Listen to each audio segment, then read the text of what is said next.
En route vers la présidentielle, tous les après-midi, un éditorialiste vient nous raconter les coulisses de la campagne.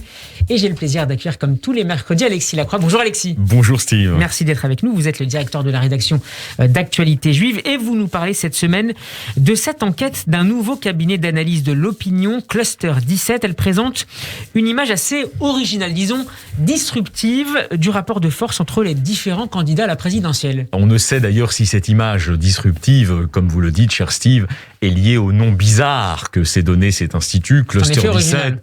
Voilà, alors c'est pas un institut covidé, mais c'est un institut qui y fait référence. Néanmoins, ils semblent tout à fait sérieux. Ils sont d'ailleurs repris de plus en plus par nos confrères, nos consoeurs.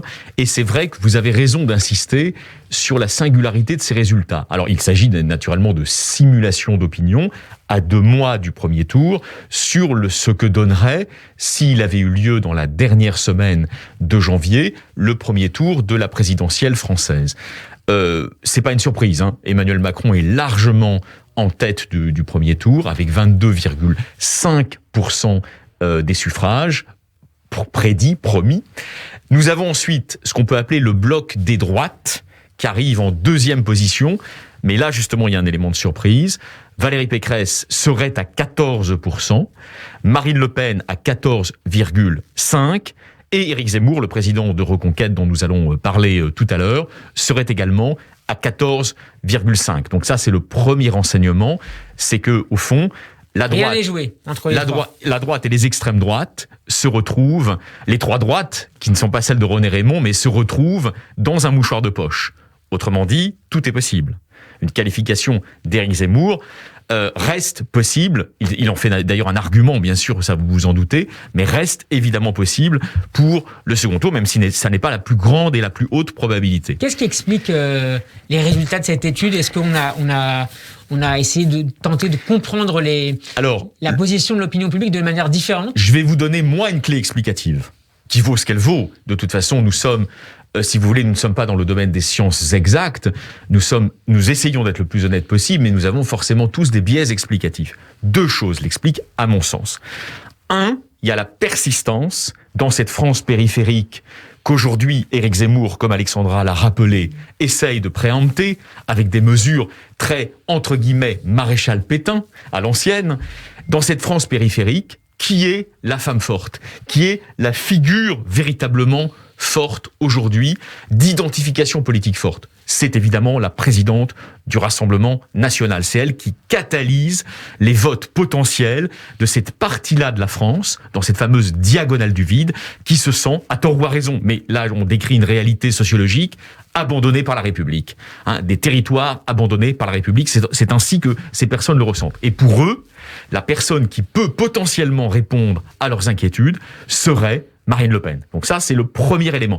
Autrement dit, contrairement à ce qu'on avait pu annoncer ici ou là, il y a 2 mois, il y a 3 mois, Marine Le Pen n'a pas dégringolé face à Valérie Pécresse et face à Éric Zemmour, qui l'aurait, entre guillemets, très largement devancé dans la course. Ça n'est pas arrivé, souvenez-vous. Mais elle ne les devance pas non plus, eux. Oui, certes, mais souvenez-vous, il y a encore 2 mois, de nos chers éditorialistes, pas ici, naturellement, nous avons les meilleurs, mais nos chers éditorialistes, souvent sur les chaînes de flux, disaient...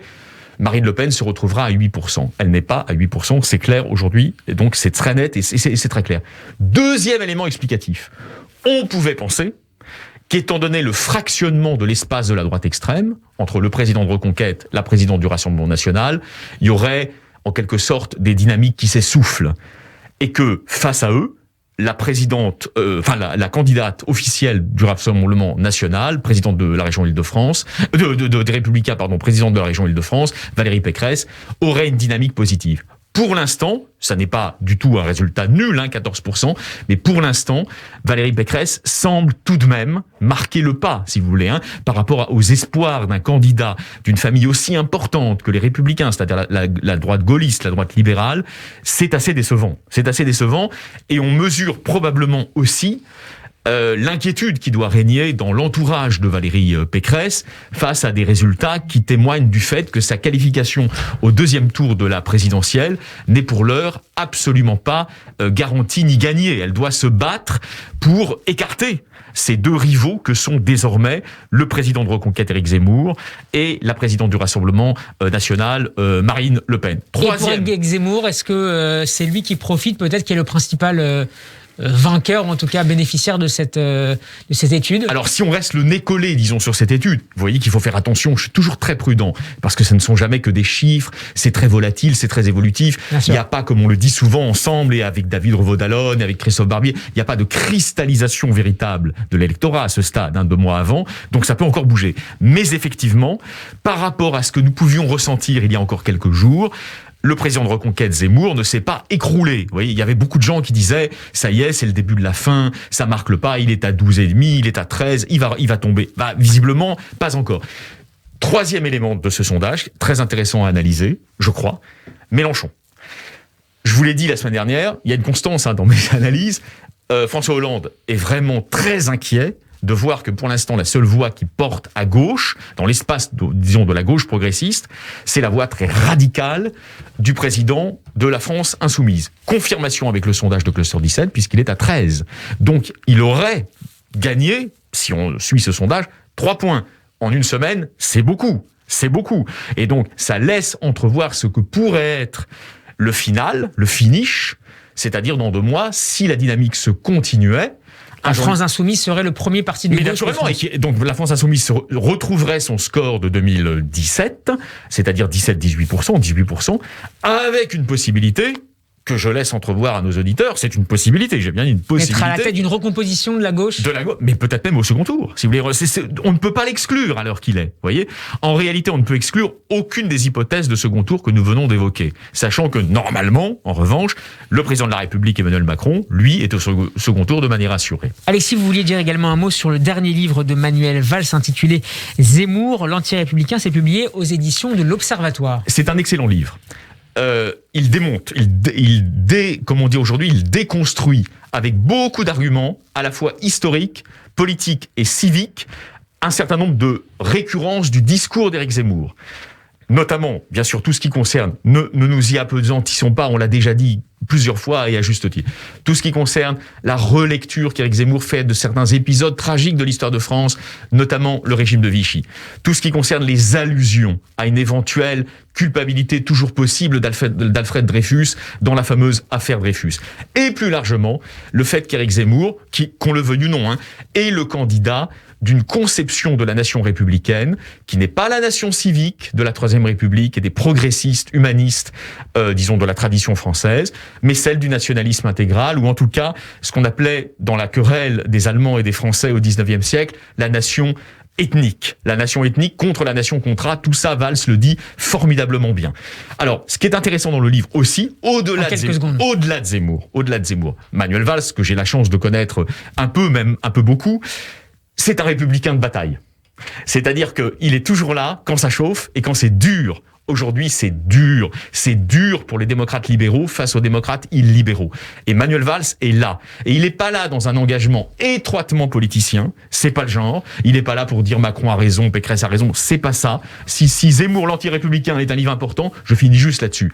C'est parce que il nous donne à nous tous, citoyens français, des munitions intellectuelles pour le combat culturel, j'allais dire la bataille culturelle au sens presque gramsciste du terme, qui s'engage. Quelle est-elle, cette bataille culturelle ?